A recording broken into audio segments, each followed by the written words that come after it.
What's up, everybody? DJ the Sports Blurred. I am back, and you guys see what Ohio State just did. If you go back and watch my last video, I said the Buckeyes would win 38-17.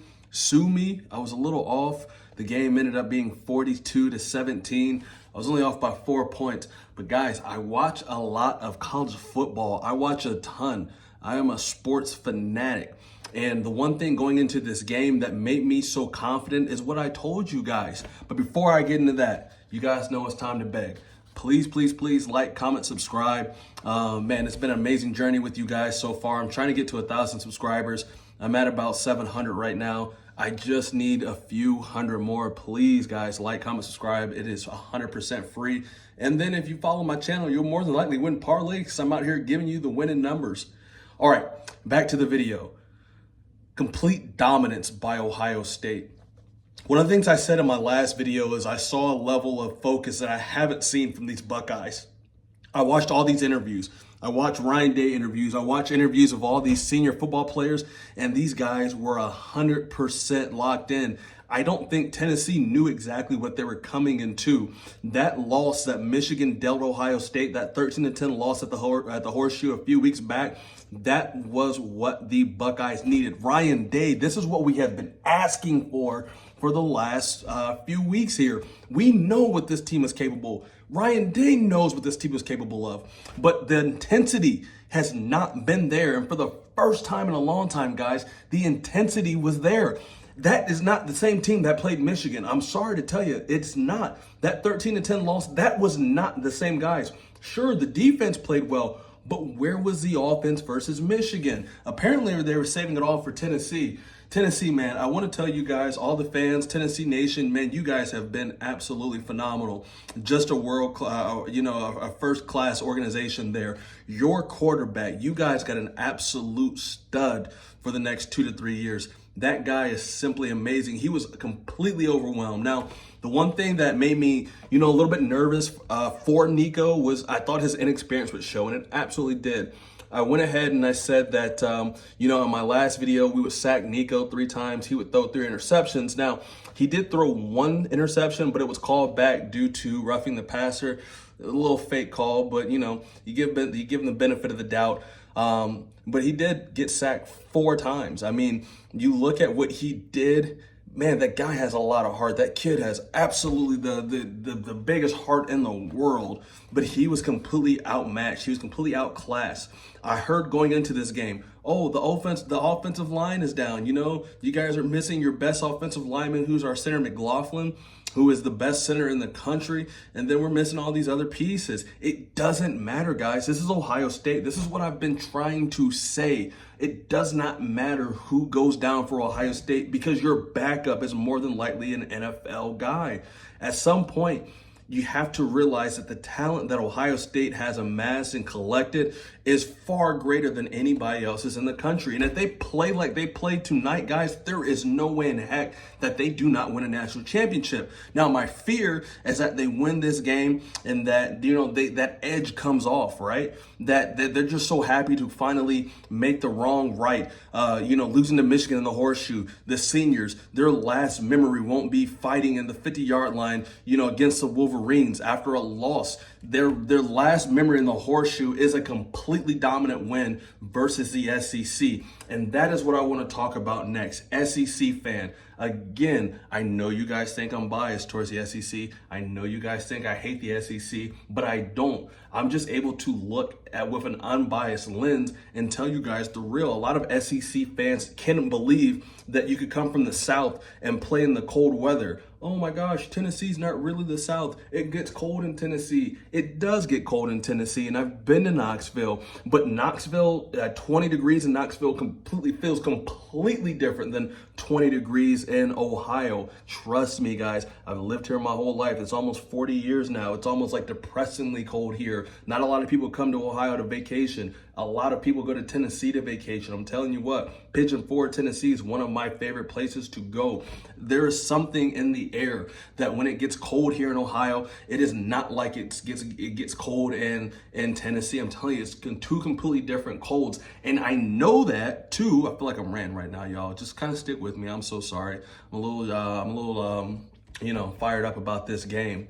I know that because I looked at Tennessee's offensive line when they came out, and way too many of them had long sleeves on. That cold 1000% affected those players. They were not prepared to get hit in the cold weather like they did. Ask me how I know. That's a great question. All right, this is how I knew that they were not ready for that cold atmosphere. Way too many guys from Tennessee got hurt. Now, growing up in Ohio, I played every sport: basketball, football, baseball, track and field, soccer, tennis, golf. I played it all. But I played high school football here in Ohio, and I'm telling you, getting hit in that cold weather does not feel good at all. Now, I haven't played big boy D1 football, I'll give you that. But getting hit on a football field in December, I don't care what division you're in, I don't care what level you're playing at, it could be Little League for all I care. It does not feel good. And Tennessee felt that. And they came to Ohio State, got completely embarrassed, made a terrible name for the SEC. And that's another thing I kept hearing. Oh my gosh, Ohio State hasn't been beaten in any SEC team here recently. They're 3-12 versus SEC. It didn't matter. It's a completely different game. That's what I was trying to tell a lot of people. I want to get to a couple things. I'm gonna get out of here, man. I have a pretty I have a couple videos I want to make for the next couple of days, but there's a couple things I wanted to get after. In my last video, I said again, Ohio State would win 38-17. Ohio State won 42-17. Very, very close. I also said this game would be over at halftime, and it was essentially. Tennessee came back. They mounted, something to make the game a little entertaining. They got down 21-0 in the first quarter, guys. The first quarter, they were down 21-0, but they came back. They gave us a game. They came back from, relative came back. It was 21-10, and at that point, the game was 100% over. Let me give you a couple stats. And this is just, again, the first quarter. Nico Collins, he did not complete a pass for the first quarter. It was 9 minutes and 28 seconds into the second quarter before he even completed his first pass. After the first quarter, Ohio State had 191 offensive yards to Tennessee's 16. At that point, that game was pretty much as good as gone. Absolutely. I knew after that first touchdown pass to Jeremiah Smith that Ohio State was cooking. This was an Ohio State that was laser focused, and nothing, absolutely nothing could have taken them off the train. Another play that happened in that second quarter, it was a 4th and 4, and Ohio State went for it and ended up getting it. At that point, I knew Ohio State was not here to play. Ohio State was here to dominate. I told you guys this was going to be a statement game for Ohio State, and a lot of people didn't believe me. Again, I watch so much college football, guys. You have to take the whole scope. You have to take a step back. You can't just be a Tennessee fan and just think, oh, because I like Tennessee and they're in the SEC, they're going to win. That is not what happened. But once I saw them pick that the 4th and 4, I knew that game was as good as gone. Now, Will Howard ended up throwing a pick in the end zone. And you really think about it, guys, had he actually, scored that touchdown, Jeremiah Smith in the end zone, that would have given him 3 for the day. And that would have just given them an insurmountable lead. They would have had no hope. They would have had no life coming into the third quarter. A couple of things that I said, again, I said it was going to be over at halftime. I said that Nico was going to struggle, and he absolutely did.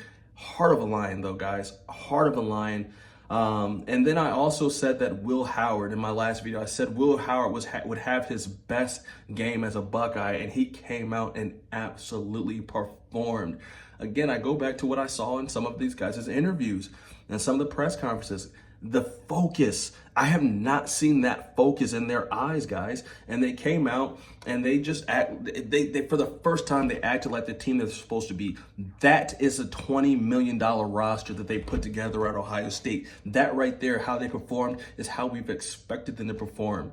And honestly, like I said, if they play like this, no one, including Oregon, not Texas, not Georgia, doggone sure not Boise State or Arizona State, are going to beat these guys. There is absolutely no way they're going to lose.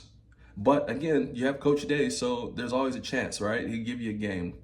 And then the last thing I want to go over with is, you know, in the third quarter, the Buckeye fans started chanting SEC, SEC, SEC, SEC.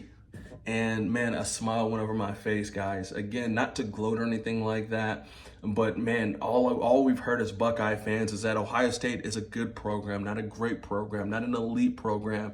And Ryan Day and his boys delivered. And I'm so proud of them for everything that they fought through. I'm so proud of them for blocking out the noise on the outside, including myself. I'm so proud of them for going out there and handling business. This Ryan Day is what we wanted to see. He had the eyes of a killer. I was looking at him on the sideline. He had the eyes of a killer, y'all.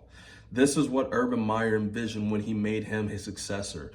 The eyes of the killer did not lie. He was locked in, guys. He was locked in from the first snap to the last snap, guys. And it was good to see Ryan Day finally smile. It almost was like, you know, a relief, a great relief came over Ryan Day, and he got the chance to kind of breathe, man. His back has been up against it. He's probably been, you know, the most pressured man in Ohio, you know, for the last few weeks, probably even the last few years, you know, having to obviously back up Coach Urban Meyer and Jim Tressel and them guys. But man, I'm so proud of these Buckeyes. They fought, completely dominated an SEC team. SEC teams will never, ever in the history of SEC want to ever come to the North and play a football game in the cold weather. I mean, just completely was out physical. The speed that Ohio State showed at Tennessee had absolutely no answer for, guys. And at the SEC, this is why they do not play games outside of their home arena past a certain time, guys. You know, when it's October, November, December, they're not traveling anywhere but to another SEC team. Those guys do not like to play in the cold weather. Too many of those guys, not even just on the offensive line. I was watching wide receivers. I was watching secondary. I was watching linebackers, man. They had long johns on. And I'm telling you, that got to those guys. You could say it didn't, no problem. For all my people who live in Knoxville, you can say, oh, it's cold down here. I know it is, guys. I know it's cold, but it's completely different when you get to Ohio. You're under the lights. You have to deal with 110,000 fans. Now, the one thing also I do want to say too, Tennessee showed up, man. You guys had a lot of fans in that stadium. You guys were super loud. I was watching College Game Day this morning, and you guys actually completely took over College Game Day. Now, part of that reason was that a lot of Buckeye fans just didn't want to support the team. And that's unfortunate that they felt that way. So you had an opportunity for Tennessee fans to come up and really take over College Game Day, and you guys did, man. One of the best fan bases I've ever got to bump into here recently, man. Super classy fan base, man. I wish nothing but the best for you guys. And like I said before, you guys have an absolute stud there as quarterback, man. Please treat that man well for as long as you guys have him. It's DJ the Sports Blurred. I'm feeling good. I'm gonna go upstairs and lay down, upload this video, make another video tomorrow, maybe 2 or 3, I don't know yet, but man, just super pumped for this win the Buckeyes put out. And I hate to say I told you so, Volunteer fans, but I told you so. It wasn't close. Y'all have a good night.